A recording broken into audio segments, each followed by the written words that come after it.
without a loss. Hello, everybody. Welcome into our Orlando studios. My name is Evan Weston.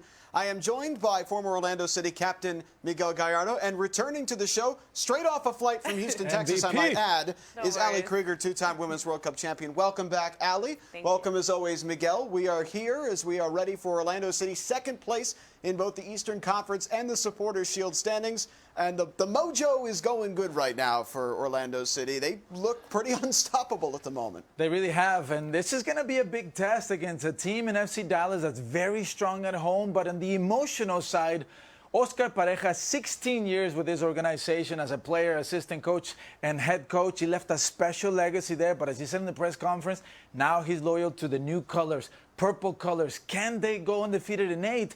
Can they go 4 wins on the trot? It's been so refreshing to see that consistency and that confidence from every player on the team, which has helped them bring success to this 7-game streak. And it's so nice and refreshing to see that change within these last couple of years, that we're talking about the success of the team and just all the positives around it. Yeah, we're going to get into that as we go on tonight, because what Oscar Pareja has done here, he also did at FC Dallas over a long period of time. We will talk about that and much, much more. We want to hear from you as well on social media. Hashtag FCDVORL is our game hashtag tonight. And as always, hashtag rain or shine. Coming up on tonight's show, we are going to talk a lot more about they get one but not the second. And this has been a consistent theme, Ali. Orlando hanging on in the second half. Yeah, but it's also a positive that they are hanging on and they're completing these games, with that mentality, that hardworking mentality that you see. Unfortunately, this goal happened. It was far post, backside. That's always a tough goal to defend. But in the end, they win and they keep it consistent till the very end and come out successful. And so Orlando City with the victory and the draw by Philadelphia against Cincinnati. You see this, Ali, 7 points in 3 games on the road, only 1 goal allowed in every single match, and they're doing it with tons of rotation as well. Absolutely. There's been, 21 players kind of rotating within the squad.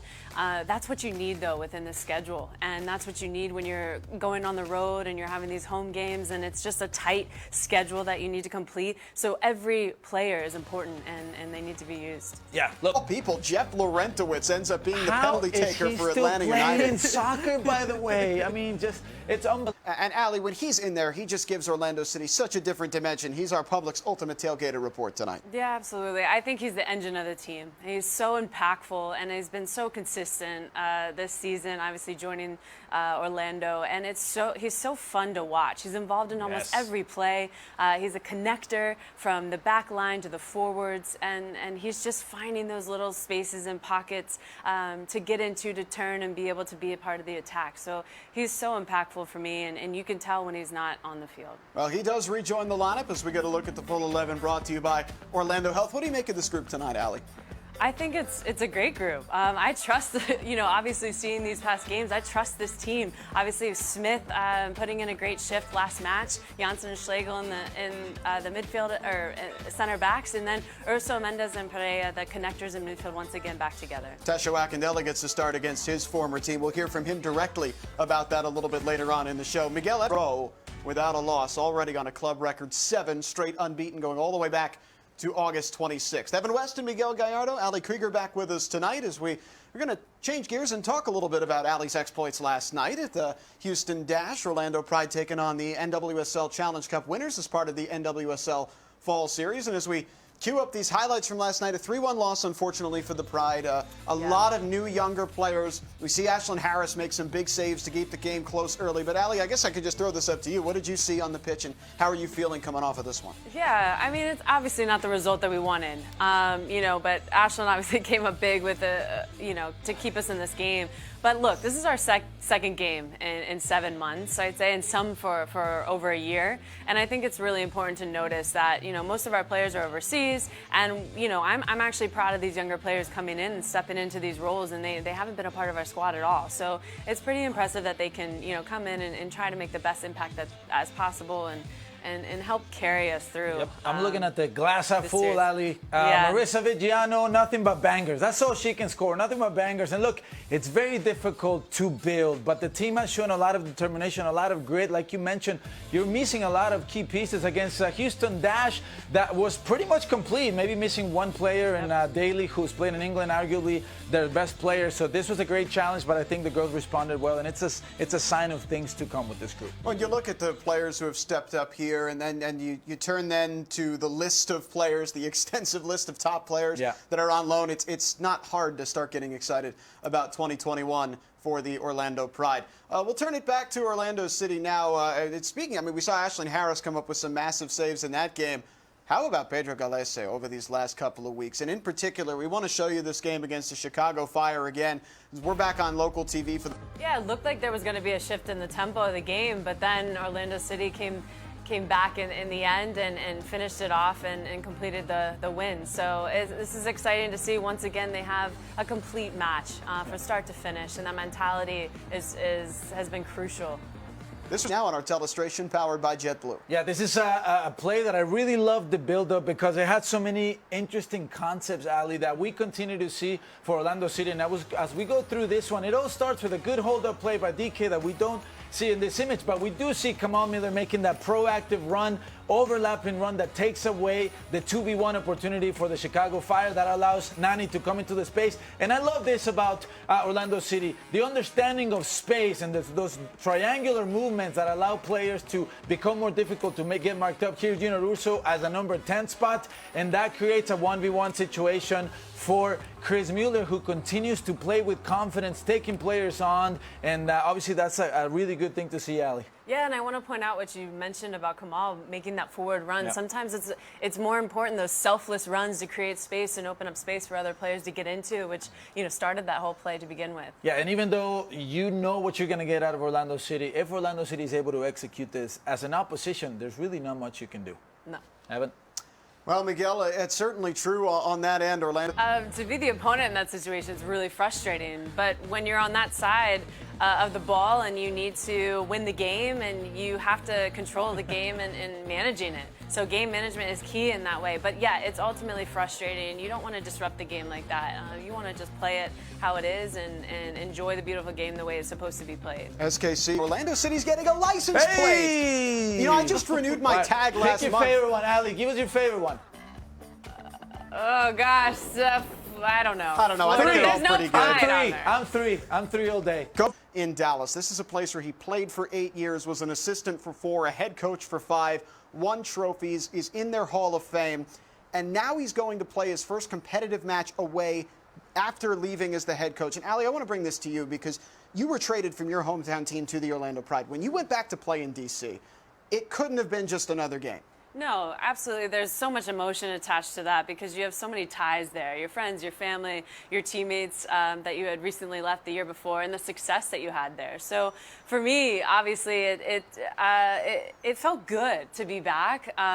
But my loyalty was with Orlando at the time. So you want to win. You want to do well with the club that you're currently with. But you obviously have that emotion attached to it, and it's actually a good feeling to be back. But not only do you want to prove yourself and win. Absolutely. Well, I mean, speaking of ties, Luchi Gonzalez, the head coach for Dallas, he was Oscar Pareja's academy, up producing very little. Meanwhile, Orlando, we've seen these moments in transition, Ali, but they've yet to completely come off. Yeah, absolutely. This is what is going to win and lose you games. You're only going to have so many chances in the game to put the ball in the back of the net. But the patience is there, and now they're picking players out in the 18 in order to have goal-scoring opportunities. Look, one of the reasons why Orlando City is having success is because they're really exploiting the backside of the defenders by FC Dallas. And as we take a look at this telestration, we see that any time an Orlando City player in the midfield has an opportunity to lift their head, they're looking for these areas. And because this is where Orlando City is having success, is playing those balls over the top and making sure that you're catching those defenders off guard. Now, what you have to do now is make sure that you're closing in on the other side and making sure that those runs are timely. And you can run this play now so you can see that area that needs to be exploited. And Ali, I'll ask you, how difficult is it for a fullback or center back to defend on those blind sides? It's so difficult, and it's also very uncomfortable as a defender to try and defend those balls coming across in behind, because you have to see your man and the ball at the same time as trying to affect the play as much as possible or affect the player. So it's uncomfortable, but it's right here they were able to capitalize on it. Just unfortunately couldn't get in the back of the net. Yeah, now the other piece of the puzzle that you're missing in this opportunity is that you got to make sure that that late run from the other side is coming in timely. But it hasn't been a shortage of opportunities for Orlando, Evan.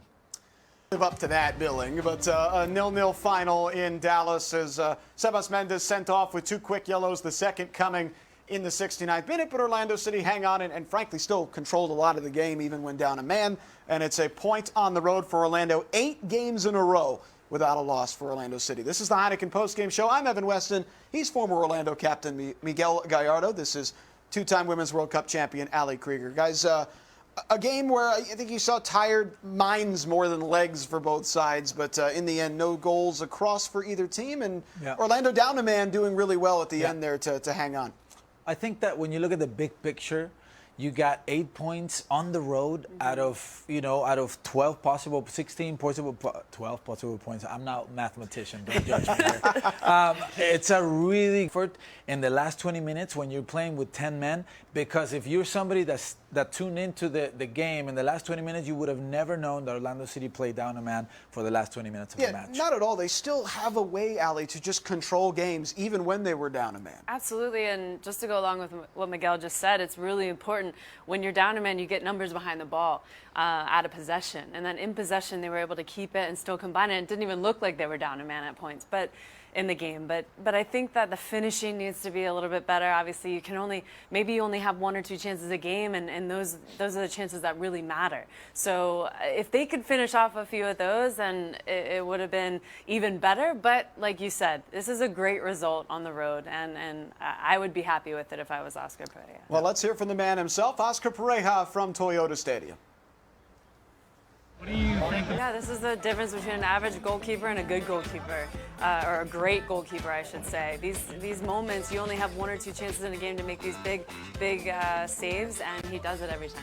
So Orlando. This was such a great ball and behind in order to have the patience inside the box to pick players out to create a goal-scoring opportunity there. Unfortunately, it couldn't get on the frame. And then some half. It was such a good ball.